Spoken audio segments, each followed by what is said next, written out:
ಆನೇಕಲ್ನಲ್ಲಿ ಈ ಹೊಸ ಕ್ರೀಡಾಂಗಣಕ್ಕೆ ಭಾರಿ ವಿರೋಧ ವ್ಯಕ್ತವಾಗ್ತಾ ಇದೆ. ಹೊಸ ಕ್ರೀಡಾಂಗಣಕ್ಕೆ ಡಿಸಿಎಂ ಡಿಕೆ ಶಿವಕುಮಾರ್ ಹಾಗೂ ಡಿಕೆ ಸುರೇಶ್ ಒತ್ತಡ ಏನಾದರೂ ಇತ್ತಾ? ಇಲ್ಲಿ ಕ್ರೀಡಾಂಗಣ ಆಗಲೇಬೇಕು ಅಂತ ಡಿಕೆ ಬ್ರದರ್ಸ್ ಹೆಸರನ್ನ ಜಮೀರ್ ಅಹಮದ್ ಖಾನ್ ಪದೇ ಪದೇ ಉಲ್ಲೇಖ ಮಾಡ್ತಾರೆ ಈ ಕ್ರೀಡಾಂಗಣದ ವಿಚಾರದಲ್ಲಿ ಮಾತನಾಡುವಾಗ. ಇನ್ನು ಈ ಸ್ಟೇಡಿಯಂ ಸುತ್ತಮುತ್ತ ಅನೇಕ ರೆಸಾರ್ಟ್ಸ್, ಸ್ಟಾರ್ ಹೋಟೆಲ್ಗಳು ಬರಬೇಕು ಅಂತ ಪ್ಲಾನ್ ಆಗ್ತಾ ಇದೆಯಂತೆ.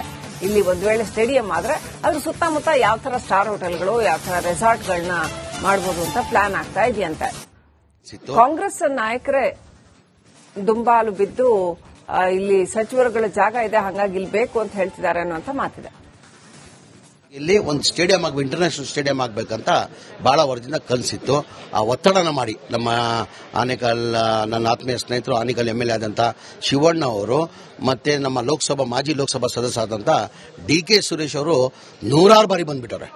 ಇದಾಗಲೇಬೇಕು, ಇದು ರಿಸರ್ವ್ ಇಡಲೇಬೇಕು, ಈ ಸ್ಟೇಡಿಯಂ ಆಗಲೇಬೇಕಂತ. ಇವತ್ತು ಏನಾರ ಇದು ಗುದ್ಲಿ ಪೂಜೆ ಆಗ್ತದೆ. ಒಂದ್ ಕಡೆ ರೈತರದ್ದು ಆ ಕನಸಿತ್ತು, ಆ ಕನಸು ನೆನಸಾಗಿದೆ. ಅದ್ರ ಜೊತೆಯಲ್ಲಿ ಈ ಒತ್ತಡಕ್ಕೋಸ್ಕರ ಆನೇಕಲ್ ಶಿವಣ್ಣ ಮತ್ತೆ ಮಾಜಿ ಲೋಕಸಭಾ ಸದಸ್ಯ ಆದಂತ ಡಿಕೆ ಶಿವಕುಮಾರ್ ಒತ್ತಡಕ್ಕೋಸ್ಕರ ಆ ಕಾರ್ಯಕ್ರಮ, ಡಿಕೆ ಸುರೇಶ್ ಒತ್ತಡಕ್ಕೋಸ್ಕರ ಈ ಕಾರ್ಯಕ್ರಮನ ಶನಿವಾರ 23ನೇ ತಾರೀಕಿಗೆ ಗುದ್ಲಿ ಪೂಜೆ ಕಾರ್ಯಕ್ರಮನ ಹಮ್ಮಿಕೊಂಡಿವಿ. ನಮ್ಗೆ ಇಲ್ಲಿ ಒಂದು ಸ್ಟೇಡಿಯಂ ಆಗಿ ಇಂಟರ್ನ್ಯಾಷನಲ್ ಸ್ಟೇಡಿಯಂ ಆಗಬೇಕಂತ ಬಹಳ ವರ್ಷದಿಂದ ಕನಸಿತ್ತು. ಆ ಒತ್ತಡನ ಮಾಡಿ ನಮ್ಮ ಆನೇಕಲ್, ನನ್ನ ಆತ್ಮೀಯ ಸ್ನೇಹಿತರು ಆನೇಕಲ್ MLA ಆದಂತ ಶಿವಣ್ಣ ಅವರು ಮತ್ತೆ ನಮ್ಮ ಲೋಕಸಭಾ ಮಾಜಿ ಆನೇಕಲ್ನಲ್ಲಿ ಈ ಹೊಸ ಕ್ರೀಡಾಂಗಣಕ್ಕೆ ಭಾರಿ ವಿರೋಧ ವ್ಯಕ್ತವಾಗ್ತಾ ಇದೆ. ಹೊಸ ಕ್ರೀಡಾಂಗಣಕ್ಕೆ ಡಿಸಿಎಂ ಡಿಕೆ ಶಿವಕುಮಾರ್ ಹಾಗೂ ಡಿಕೆ ಸುರೇಶ್ ಒತ್ತಡ ಏನಾದರೂ ಇತ್ತಾ? ಇಲ್ಲಿ ಕ್ರೀಡಾಂಗಣ ಆಗಲೇಬೇಕು ಅಂತ ಡಿಕೆ ಬ್ರದರ್ಸ್ ಹೆಸರನ್ನ ಜಮೀರ್ ಅಹಮದ್ ಖಾನ್ ಪದೇ ಪದೇ ಉಲ್ಲೇಖ ಮಾಡ್ತಾರೆ ಈ ಕ್ರೀಡಾಂಗಣದ ವಿಚಾರದಲ್ಲಿ ಮಾತನಾಡುವಾಗ. ಇನ್ನು ಈ ಸ್ಟೇಡಿಯಂ ಸುತ್ತಮುತ್ತ ಅನೇಕ ರೆಸಾರ್ಟ್ಸ್, ಸ್ಟಾರ್ ಹೋಟೆಲ್ಗಳು ಬರಬೇಕು ಅಂತ ಪ್ಲಾನ್ ಆಗ್ತಾ ಇದೆಯಂತೆ. ಇಲ್ಲಿ ಒಂದು ವೇಳೆ ಸ್ಟೇಡಿಯಂ ಆದ್ರೆ ಅದ್ರ ಸುತ್ತಮುತ್ತ ಯಾವ ತರ ಸ್ಟಾರ್ ಹೋಟೆಲ್ಗಳು, ಯಾವ ತರ ರೆಸಾರ್ಟ್ಗಳನ್ನ ಮಾಡಬಹುದು ಅಂತ ಪ್ಲಾನ್ ಆಗ್ತಾ ಇದೆಯಂತೆ. ಕಾಂಗ್ರೆಸ್ ನಾಯಕರೇ ದುಂಬಾಲು ಬಿದ್ದು ಇಲ್ಲಿ ಸಚಿವರುಗಳ ಜಾಗ ಇದೆ, ಹಾಗಾಗಿ ಇಲ್ಲಿ ಬೇಕು ಅಂತ ಹೇಳ್ತಿದ್ದಾರೆ ಅನ್ನುವಂತ ಮಾತಿದೆ. ಇಲ್ಲಿ ಒಂದು ಸ್ಟೇಡಿಯಂ ಆಗಿ ಇಂಟರ್ನ್ಯಾಷನಲ್ ಸ್ಟೇಡಿಯಂ ಆಗಬೇಕಂತ ಬಹಳ ವರ್ಷದಿಂದ ಕನಸಿತ್ತು.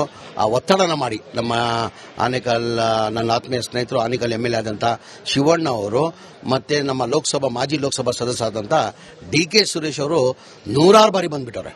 ಇದಾಗಲೇಬೇಕು, ಇದು ರಿಸರ್ವ್ ಇಡಲೇಬೇಕು, ಈ ಸ್ಟೇಡಿಯಂ ಆಗಲೇಬೇಕಂತ. ಇವತ್ತು ಏನಾರ ಇದು ಗುದ್ಲಿ ಪೂಜೆ ಆಗ್ತದೆ. ಒಂದ್ ಕಡೆ ರೈತರದ್ದು ಆ ಕನಸಿತ್ತು, ಆ ಕನಸು ನೆನಸಾಗಿದೆ. ಅದ್ರ ಜೊತೆಯಲ್ಲಿ ಈ ಒತ್ತಡಕ್ಕೋಸ್ಕರ ಆನೇಕಲ್ ಶಿವಣ್ಣ ಮತ್ತೆ ಮಾಜಿ ಲೋಕಸಭಾ ಸದಸ್ಯ ಆದಂತ ಡಿಕೆ ಶಿವಕುಮಾರ್ ಒತ್ತಡಕ್ಕೋಸ್ಕರ ಆ ಕಾರ್ಯಕ್ರಮ, ಡಿಕೆ ಸುರೇಶ್ ಒತ್ತಡಕ್ಕೋಸ್ಕರ ಈ ಕಾರ್ಯಕ್ರಮನ ಶನಿವಾರ 23ನೇ ತಾರೀಕಿಗೆ ಗುದ್ಲಿ ಪೂಜೆ ಕಾರ್ಯಕ್ರಮನ ಹಮ್ಮಿಕೊಂಡಿವಿ. ನಮ್ಗೆ ಇಲ್ಲಿ ಒಂದು ಸ್ಟೇಡಿಯಂ ಆಗಿ ಇಂಟರ್ನ್ಯಾಷನಲ್ ಸ್ಟೇಡಿಯಂ ಆಗಬೇಕಂತ ಬಹಳ ವರ್ಷದಿಂದ ಕನಸಿತ್ತು. ಆ ಒತ್ತಡನ ಮಾಡಿ ನಮ್ಮ ಆನೇಕಲ್, ನನ್ನ ಆತ್ಮೀಯ ಸ್ನೇಹಿತರು ಆನೇಕಲ್ MLA ಆದಂತ ಶಿವಣ್ಣ ಅವರು ಮತ್ತೆ ನಮ್ಮ ಮಾಜಿ ಆನೇಕಲ್ನಲ್ಲಿ ಈ ಹೊಸ ಕ್ರೀಡಾಂಗಣಕ್ಕೆ ಭಾರಿ ವಿರೋಧ ವ್ಯಕ್ತವಾಗ್ತಾ ಇದೆ. ಹೊಸ ಕ್ರೀಡಾಂಗಣಕ್ಕೆ ಡಿಸಿಎಂ ಡಿಕೆ ಶಿವಕುಮಾರ್ ಹಾಗೂ ಡಿಕೆ ಸುರೇಶ್ ಒತ್ತಡ ಏನಾದರೂ ಇತ್ತಾ? ಇಲ್ಲಿ ಕ್ರೀಡಾಂಗಣ ಆಗಲೇಬೇಕು ಅಂತ ಡಿಕೆ ಬ್ರದರ್ಸ್ ಹೆಸರನ್ನ ಜಮೀರ್ ಅಹಮದ್ ಖಾನ್ ಪದೇ ಪದೇ ಉಲ್ಲೇಖ ಮಾಡ್ತಾರೆ ಈ ಕ್ರೀಡಾಂಗಣದ ವಿಚಾರದಲ್ಲಿ ಮಾತನಾಡುವಾಗ. ಇನ್ನು ಈ ಸ್ಟೇಡಿಯಂ ಸುತ್ತಮುತ್ತ ಅನೇಕ ರೆಸಾರ್ಟ್ಸ್, ಸ್ಟಾರ್ ಹೋಟೆಲ್ಗಳು ಬರಬೇಕು ಅಂತ ಪ್ಲಾನ್ ಆಗ್ತಾ ಇದೆಯಂತೆ. ಇಲ್ಲಿ ಒಂದು ವೇಳೆ ಸ್ಟೇಡಿಯಂ ಆದ್ರೆ ಅದ್ರ ಸುತ್ತಮುತ್ತ ಯಾವ ತರ ಸ್ಟಾರ್ ಹೋಟೆಲ್ಗಳು, ಯಾವ ತರ ರೆಸಾರ್ಟ್ಗಳನ್ನ ಮಾಡಬಹುದು ಅಂತ ಪ್ಲಾನ್ ಆಗ್ತಾ ಇದೆಯಂತೆ.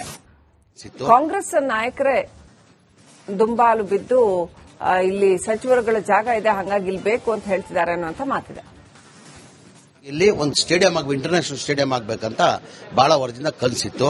ಆ ಒತ್ತಡನ ಮಾಡಿ ನಮ್ಮ ಆನೇಕಲ್, ನನ್ನ ಆತ್ಮೀಯ ಸ್ನೇಹಿತರು ಆನೇಕಲ್ MLA ಆದಂತ ಶಿವಣ್ಣ ಅವರು ಮತ್ತೆ ನಮ್ಮ ಮಾಜಿ ಲೋಕಸಭಾ ಸದಸ್ಯ ಆದಂತ ಡಿಕೆ ಸುರೇಶ್ ಅವರು 100 ಬಾರಿ ಬಂದ್ಬಿಟ್ಟವ್ರೆ. ಇದಾಗಲೇಬೇಕು, ಇದು ರಿಸರ್ವ್ ಇಡಲೇಬೇಕು, ಈ ಸ್ಟೇಡಿಯಂ ಆಗಲೇಬೇಕಂತ. ಇವತ್ತು ಏನಾರ ಇದು ಗುದ್ಲಿ ಪೂಜೆ ಆಗ್ತದೆ. ಒಂದ್ ಕಡೆ ರೈತರದ್ದು ಆ ಕನಸಿತ್ತು, ಆ ಕನಸು ನೆನಸಾಗಿದೆ. ಅದ್ರ ಜೊತೆಯಲ್ಲಿ ಈ ಒತ್ತಡಕ್ಕೋಸ್ಕರ ಆನೇಕಲ್ ಶಿವಣ್ಣ ಮತ್ತೆ ಮಾಜಿ ಲೋಕಸಭಾ ಸದಸ್ಯ ಆದಂತ ಡಿಕೆ ಶಿವಕುಮಾರ್ ಒತ್ತಡಕ್ಕೋಸ್ಕರ ಆ ಕಾರ್ಯಕ್ರಮ, ಡಿಕೆ ಸುರೇಶ್ ಒತ್ತಡಕ್ಕೋಸ್ಕರ ಈ ಕಾರ್ಯಕ್ರಮನ ಶನಿವಾರ 23ನೇ ತಾರೀಕಿಗೆ ಗುದ್ಲಿ ಪೂಜೆ ಕಾರ್ಯಕ್ರಮನ ಹಮ್ಮಿಕೊಂಡಿವಿ. ನಮ್ಗೆ ಇಲ್ಲಿ ಒಂದು ಸ್ಟೇಡಿಯಂ ಆಗಿ ಇಂಟರ್ನ್ಯಾಷನಲ್ ಸ್ಟೇಡಿಯಂ ಆಗಬೇಕಂತ ಬಹಳ ವರ್ಷದಿಂದ ಕನಸಿತ್ತು. ಆ ಒತ್ತಡನ ಮಾಡಿ ನಮ್ಮ ಆನೇಕಲ್, ನನ್ನ ಆತ್ಮೀಯ ಸ್ನೇಹಿತರು ಆನೇಕಲ್ MLA ಆದಂತ ಶಿವಣ್ಣ ಅವರು ಮತ್ತೆ ನಮ್ಮ ಮಾಜಿ ಚಿನ್ನಸ್ವಾಮಿ ದುರಂತದ ಬಳಿಕ ಹೊಸ ಕ್ರಿಕೆಟ್ ಸ್ಟೇಡಿಯಂ ಮಾಡೋದಕ್ಕೆ ಮುಂದಾಗಿರೋ ಸರ್ಕಾರಕ್ಕೆ ಆರಂಭದಲ್ಲೇ ವಿಘ್ನ ಎದುರಾಗಿದೆ.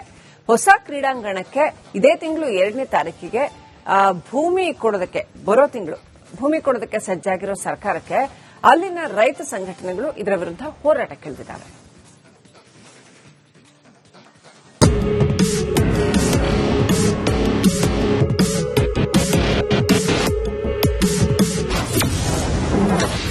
ಆನೇಕಲ್ನಲ್ಲಿ ತಲೆ ಎತ್ತಲಿದೆ 2ನೇ ಅತಿದೊಡ್ಡ ಸ್ಟೇಡಿಯಂ.